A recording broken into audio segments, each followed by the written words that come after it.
तो पहले मैं आऊंगी आगे, अगर गोली चलेगी तो मेरा सीना आगे होगा, तुम पर आंच नहीं आने देंगे। इसने आज आंदोलन में मर गई तो कोई ये नहीं कहेगा उसकी बहन मर गई, कहेंगे लोग कि वो शहीद हो गई। तो हमें गुलामी से मरना नहीं है, आजादी में शहीद होना है। खुद बनाएंगे, खुद खाएंगे, और जो अधिकारी है लोग तैनाती पर हैं, जो पुलिस के कर्मचारी यहाँ पर हमारी सुरक्षा में लगे, हम इनको भी बनाकर खिलाएंगे। हमारा बहुत बड़ा दिल है, हमने आज तक खिलाया है, खाया नहीं है। ये जिद हमें हमारी जमीन दिलाएगी, ये जिद हमें हमारे अधिकारों को दिलाएगी, ये जिद हमें हमारे बच्चों को गुलामी से आजादी दिलाएगी, ये जिद हमें हमारे बच्चों को कल अधिकारी भी बनाएगी। और यही जिद हमें इस शासन प्रशासन को ये सबक सिखाने के लिए भी काम आएगी कि अगर जनता लड़ाई भर ले तो नेता कोई बड़ा नहीं होता, जनता हमेशा बड़ी होती है। अब राजा रानी की कोख से पैदा नहीं होता, हमारे वोट से पैदा होता है। अगर हमारा वोट चाहिए तो हमारी बात सुननी पड़ेगी। जय भीम।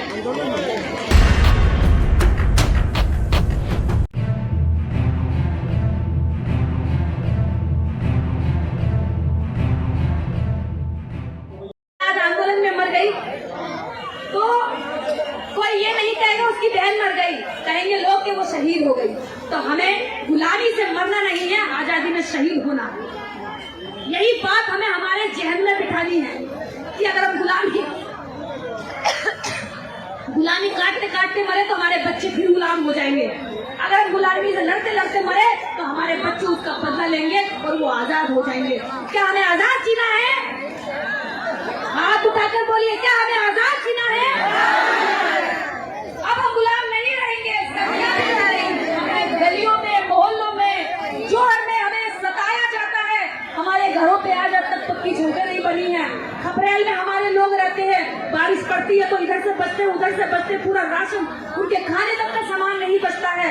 अपने बच्चों का जब बुखार होता है तो अच्छे अस्पताल में ले जाने के लिए पैसा नहीं होता है, बीमारी में दम तोड़ देते हैं। और जब खेती करने का उनका मन होता है, सम्मान से कमाने का मन करता है, तो दूसरे के खेत में जाकर बेगारी करनी पड़ती है। मजबूरी में उसके यहाँ जाकर काम करना पड़ता है। और हमारी बहन बेटियों को वो बुरी नजर से भी ताकते हैं, लेकिन हम कुछ कर नहीं सकते, क्योंकि हम अगर बगावत करेंगे तो अगले दिन हमारे अपने खेत नहीं है जहाँ हम काम कर रहे हैं। तो क्या इन लोगों को हम पर दया नहीं आती? क्या इन लोगों को हमारा वोट नहीं चाहिए? क्या ये जितने लोग यहाँ बैठे हैं इनके वोट की कोई कदर नहीं है? क्या जितने लोग यहाँ बैठे हैं इन लोगों की कोई इज्जत नहीं है? अगर नहीं है तो हमें बता दें कि फिर 2024 के चुनाव में हम इनको जवाब भी देना चाहते हैं। और एक बात, क्या हमें श्रवण कुमार निराला जैसे नेता चाहिए या वो नेता चाहिए जो हमारी बात नहीं करते? कैसा नेता चाहिए? श्रवण कुमार जैसा चाहिए। कैसा नेता चाहिए? जोर से बोलेंगे, कैसा नेता चाहिए? कैसा नेता चाहिए? कैसा नेता चाहिए? कैसा नेता चाहिए? आवाज निकाल के बताओ पीछे तक, कैसा नेता चाहिए? जो नेता हमारे लिए तीसरी बार यहाँ आकर के बैठा हुआ है। कितने कष्टों के साथ हम यहाँ तक पहुँचे हैं, रास्तों में कितनी तकलीफ उठाई है, पाई जोड़कर टेम्पू का, ट्रैक्टर का किराया दिया है, लोग यहाँ बैठे हैं और पूरा दिन तकलीफ झेलते हुए हो गया। प्रशासन चाहता है कि हम मीठी मीठी बातें करके हमें भगा देंगे। क्या हम इनकी मीठी बातों में आने वाले हैं? क्या हमें मीठी मीठी बातें पहले दी गई है, पहले भी हम चले गए, क्या उससे कोई फायदा हुआ? तो अब हम मीठी बातों में नहीं आने वाले। हमें कड़वी दवाई चाहिए लेकिन इलाज होना चाहिए। हमें मीठी मीठी गोलियां नहीं चाहिए जिससे तुम सदियों से हमें छलते आए हो, वही मीठे शब्दों से आप आकर के छोड़ते हैं। अधिकारी जब इतना घमंडी हो जाए, कुर्सी से उठ के जनता के बीच में ना आए, तो समझ लेना कि वो जनता के लिए नहीं बैठा है, वो पूरी तरह से सत्ता की गुलामी कर रहा है। और सत्ता के गुलाम अधिकारी जनता के टैक्स से ली हुई पैसे से सैलरी लेते हैं 1-2 लाख रुपए, और उनका जीवन अच्छा कटता है और हमारा जीवन बुरा कटता है, इसलिए वो हमारी चिंता नहीं करते।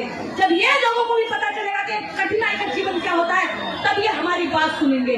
इसीलिए यहाँ बैठेंगे, हमें फावड़ा चलाना आता है, हमें खेत जोतना आता है, और हो सकता है कल को इसे यहाँ से वहां तक चूल्हे जल रहे हो, हम बनाएंगे, खुद खाएंगे। और जो अधिकारी हैं लोग तैनाती पर हैं, जो पुलिस के कर्मचारी यहाँ पर हमारी सुरक्षा में लगे, हम इनको भी बनाकर खिलाएंगे। हमारा बहुत बड़ा दिल है, हमने आज तक खिलाया है, खाया नहीं है। इसलिए कहो जोर से, जय भीम। हमें ऐसी बेटियां, गर्व है हमें ऐसी बेटियों पर जो छोटी सी नन्ही सी जान से लाखों करोड़ों लोगों को जिंदा करने का काम करती हैं, ऐसी सीमा गौतम जैसी बेटियां हमें संसद में चाहिए। श्रवण कुमार निराला जैसे नेता हमें संसद में चाहिए, ताकि हम सड़कों में बोल सके और निराला जी जैसे लोग नेता बनकर संसद में जाकर हमारी आवाज को दहाड़ सके। क्या चाहते हैं हम ऐसा? क्या हमें श्रवण कुमार निराला जी जैसा नेता चाहिए? क्या हमें निराला जी जैसा नेता चाहिए? बिल्कुल हमें ऐसा ही नेता चाहिए जो हमारे लिए कहता है। लोग कह रहे गोली चलेंगी, लाठी बजेंगी, तो अभी सीमा गौतम जी ने ये बात कही, निराला जी कई बार कह चुके हैं, और मैं जितने मंच पे खड़े हुए लोग हैं इनकी तरफ से मैं कहती हूँ, और मैं खुद की भी गारंटी देकर कहती हूँ, अगर लाठी चलेगी तो पहले मैं आऊंगी आगे, अगर गोली चलेगी तो मेरा सीना आगे होगा, तुम पर आंच नहीं आने देंगे। इस वादे के साथ में यहाँ बैठेंगे और एक दूसरे की सुरक्षा करेंगे, एक दूसरे को बचाएंगे। अगर पुलिस आती है कुछ करने तो हम उससे हाथ जोड़ लेंगे, क्योंकि भैया पुलिस वाले भी हमारे ही बच्चे हैं, वो भी इंसान है, हमें उनसे कोई हाथापाई नहीं करनी है, हमें उनसे कोई झगड़ा नहीं करना है। अगर इस लड़ाई में हम जीते तो ऐसा नहीं है पुलिस वालों के पास जमीनें हैं, वो भी गरीब परिवारों से उठ के भी आए हुए लोग, क्या उनके परिवारों को भी जमीनें मिलेंगी? तो अंदर खाने भले वो खुश हो रहे हो, हम उनकी भी लड़ाई लड़ रहे हैं, लेकिन वो क्या है ना, वर्दी में है तो वो अपनी ड्यूटी करेंगे और हम अपनी ड्यूटी करेंगे। हमें उनसे लड़ना नहीं है, इस आंदोलन को सफल करना है। यही बैठे रहेंगे और मुझे लग रहा है दूर दूर तक बैठे हुए लोगों तक यही है ऐसा आंदोलन, ऐसा जिद्दी आंदोलन जो मैंने शुरू में लाइन कही थी कि हमें जिद्दी बनना है। सच में आपने वो करके दिखा दिया, मुझे आप लोगों पर गर्व हो रहा है। और एक कमिश्नर जो मंडल पर तैनात होता है और पूरी मंडल की यहाँ पर जनता आई हुई है, तो सोच ये है कि जब कमिश्नर तक आपसे मिलने और बात करने, आश्वासन देने नहीं आ सकते, तो आपके लिए ये कैसी सोच रखते हैं? यानी कि हम इनके लिए कीड़े पकौड़े की तरह हैं, पूरे दिन भूखे प्यासे मरते रहो, इन्हें कोई फर्क नहीं पड़ता। माओ की गोद में बच्चे पूरा दिन हो गया है आज तड़पते गर्मी में, लेकिन इनका दिल नहीं पिघला। जैसे ही हमें भगाने की बारी आई तो ये एकदम से अच्छे बनकर हमारे बीच चले आए, हम सम्मान करते हैं इनका। लेकिन अभी इसी आंदोलन के अंदर ऐसी महिलाएं घूम रही हैं, हमने प्रशासन से कहा कि ये इन महिलाओं को आप पकड़िए, ये हमारे आंदोलन की महिलाएं नहीं है, तो प्रशासन के लोग, पुलिस वाले उनको देखकर हंस रहे हैं।